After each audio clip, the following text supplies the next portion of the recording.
Federal student loan forgiveness. Imagine getting $10,000 or $50,000 eliminated from your student loan debt. And if you don't have a student loan, is it fair to you or not? Let's chat about this in this next piece, so stay tuned.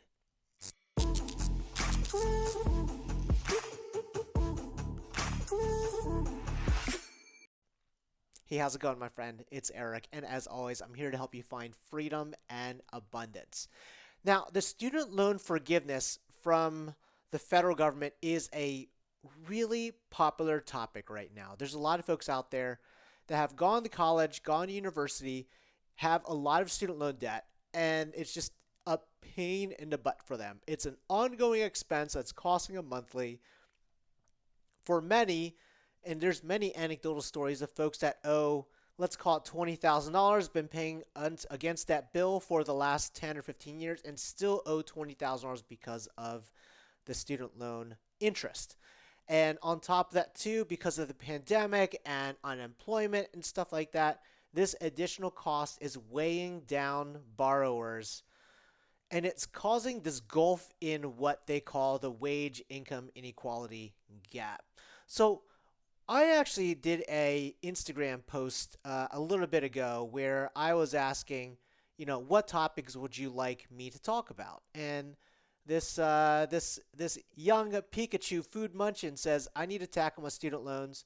Do you believe the Biden administration will forgive my federal loan or nah? But what was also interesting was further down, there's another question that I was asking. I'd like to see research based on where the returns come from based on education. Do medical doctorates make the same return in life as it did now, especially now? And probably the bigger question is is a 4-year college education, is it worth it in this day and age? So these are really good questions, and these are things that a lot of folks, many of us might be contemplating right now, right? Especially because of the COVID pandemic and, working from home or studying from home, right? I think like many universities, people had to study from home, making them wonder, why am I paying so much money for this university and getting in debt, knowing that I'm going to be working and doing my education from home? So there's all these questions and topics. So let's first address the initial conversation with regards to it, right? So there's a $10,000 or even up to a $50,000 student loan forgiveness proposal that's on the table, and the question is, can Biden eliminate debt through a executive order? And this all began, since taking office, Joe Biden's expressed support for canceling up to $10,000 per student in loan debt, and this really got popularized during the Democratic debates. With Bernie Sanders and Elizabeth Warren talking about it, and AOC talking about it, and AOC really pressing along this topic, which I think has merit, and I appreciate her tenacity and her vigor, even though I don't know necessarily if this is actually going to help the economy or not. But let's take a look at it. There's a change.org petition calling for Biden to go further and cancel all federal student debt in 2021 through an executive order. Obviously, people want to have everything canceled. The only challenge is it costs money. Anyway, in March, Biden did forgive $1 billion in loans for students defrauded by for-profit institutions, but he's yet to present a plan for reducing the roughly $1.7 trillion in student debt across the board. And he's going through this normal political process to figure out if he is able to do that, right? So as you scroll down here a little bit, Joe Biden back in March, he tweeted about this, forgiving federal student loans as proposed by Warren and her colleagues. After Joe Biden took office, they extended a pause on student loan interest and payments, the same thing that Donald Trump was doing at the start of the pandemic. And in the rescue plan, any provisions are removed for any tax penalty if a student loans were forgiven. Right. So now the question is, does the president have authority to forgive 10 or 50 grand in debt across the board for student loans? That is a good question. So I'm going to speak about this from a financial advisor perspective, from a tax advisor, an accounting person, to kind of break down what the mechanics of this look like on the backside to maybe explain how this might work for forgiveness. So let's just look at it from the holistic perspective. Like, let's look at a house, right? If you buy a house and you get a mortgage, the mortgage is held by your bank, and then that mortgage is resold on the secondary market for investors to use as a way of earning interest. The same thing happens in student loans. So you get a student loan, a federal student loan, it gets picked up by Sally Mae, it might get resold to a private uh, loan servicer who then packages it and resells it. Now, who holds on to this debt? Who actually owns the student loan debt? And obviously, there's a huge maze of things, but what a lot of folks are starting to realize is most student loan lenders are huge institutions like international banks or the federal government. The federal government actually possesses a big chunk of student loan debt.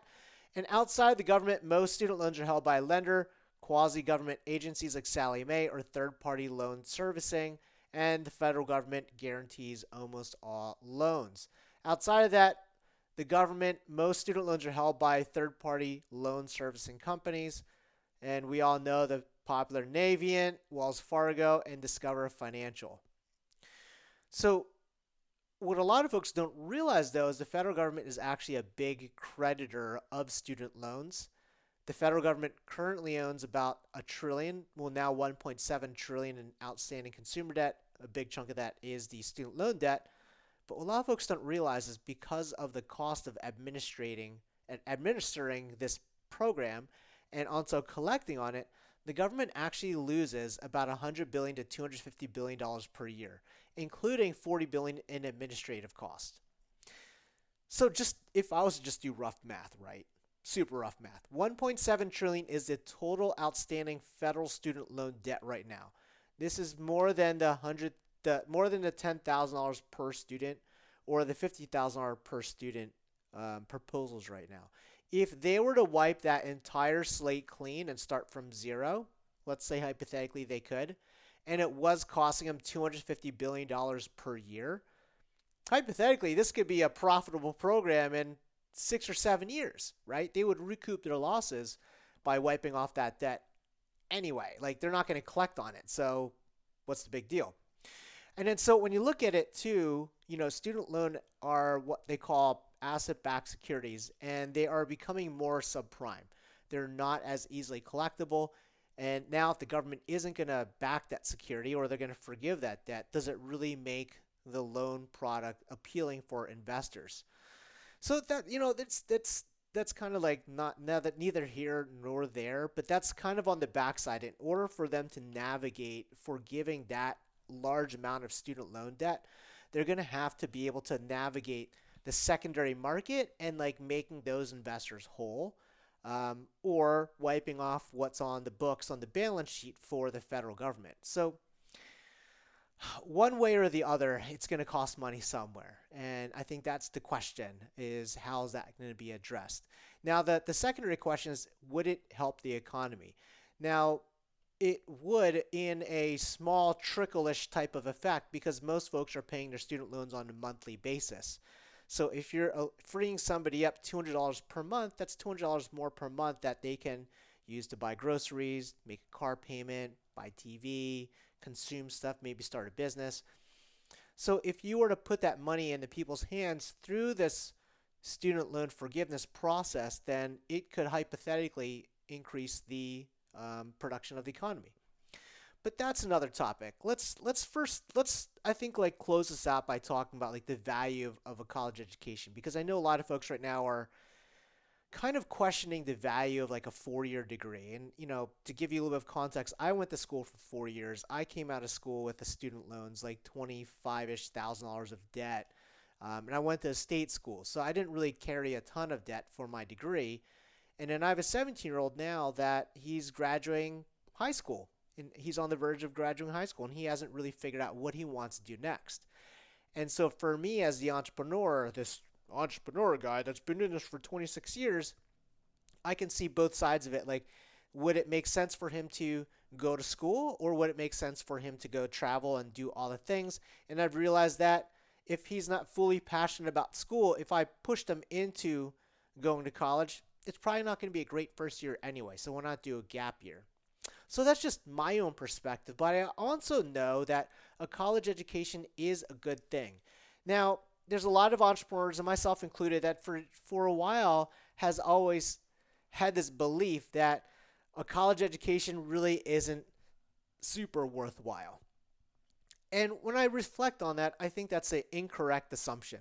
There's a survivorship bias. Survivorship bias is this belief that because you were able to do it, then everyone else is able to do it. If you see this one person put 10,000 bucks or $1,000 in Dogecoin and make $1 million, then you should be able to do it too. Forget all the folks that didn't succeed, right? So a lot of entrepreneurs are talking about like, oh, you don't need college education, all these things. But I think at the end of the day, like a college education is like impactful, right? So the question that a lot of folks have and that Bell had posed, Bell was asking, is college education worth it, right?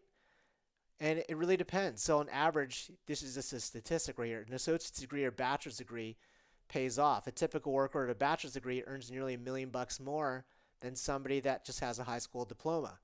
If a person has an associate's degree, they're going to earn $360,000 more over the lifetime than a high school grad. And obviously, there's outliers, right? There's entrepreneurs that have made it that haven't graduated high school at all. And you have like the Bill Gates of the world, and you have the Elon Musks of the world, and the Zuckerbergs of the world, right? That dropped out of college and now they're bajillionaires. But those are unicorn stories. And a lot of folks are living this false hope of, I don't need college. I don't need these things. I could be an Elon Musk too. Yeah, it's not the case unless your parents own an emerald mine. What a lot of folks need to kind of like have a little bit more clarity on is what do they truly want to do in life? What are they really passionate about? Like going to school and getting a college education, but you want to do welding or carpentry or plumbing isn't going to serve you. You trying to learn how to be a cardiologist or a surgeon by watching YouTube videos isn't going to serve you. If you come to work for me and work with my team as an employee and an accountant on my team and you don't have any accounting experience or education, that's not going to work either. So if you are on the edge thinking, should I go to college? Should I take student loans out for my college education? I think it's a really good time to sit down and just kind of think clearly out, what do you truly want to do in life? What makes you happy in life? What do you want to be pursuing? And if you were to do something and not make any money at all, and money didn't really matter, what would that job be? Would that boil down to you needing to get a college degree for that? Or can you get a trade? Can you learn welding outside of school? Can you do any of those things? Or if you're in the tech space, you want to learn about blockchain, or you want to learn about programming, or you want to learn about database, or all these things, you might just have to just take a certificate program. That's like super low cost, and out the gate, you're making like 6 figures. So there are options. Like the traditional college education route is a tool. It's an option. It's not the only option, but it is a good option. So I just want to put that out there, as we have this conversation on student loan forgiveness, as we have this conversation on like, the value of college education, all that stuff. Like I know these are really popular topics, but I think at the end of the day, you just got to go down and think in your heart and your intention of like, what do you really want to be doing in life? What makes you happy in life? And if student loans do get forgiven, fantastic. If they don't get forgiven, life continues to go on. But you are still the one that's going to be carrying either the burden of the student loan debt or the burden of an education that's keeping you in a pigeonhole or a rabbit hole of doing something that you're not happy about doing.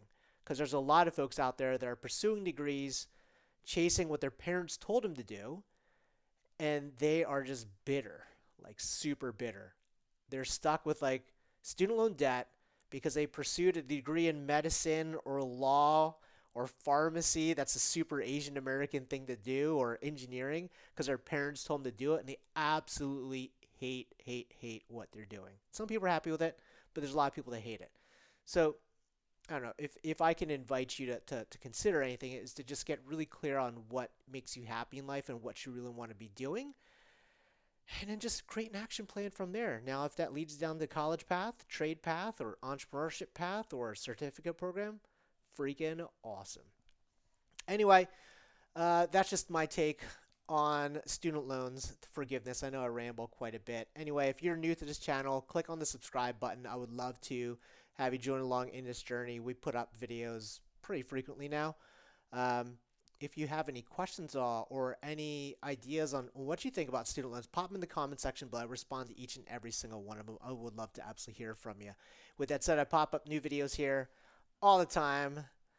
Again, my name is Eric. I'm here to help you find freedom and abundance, peace, and I'll chat with you soon. Take care.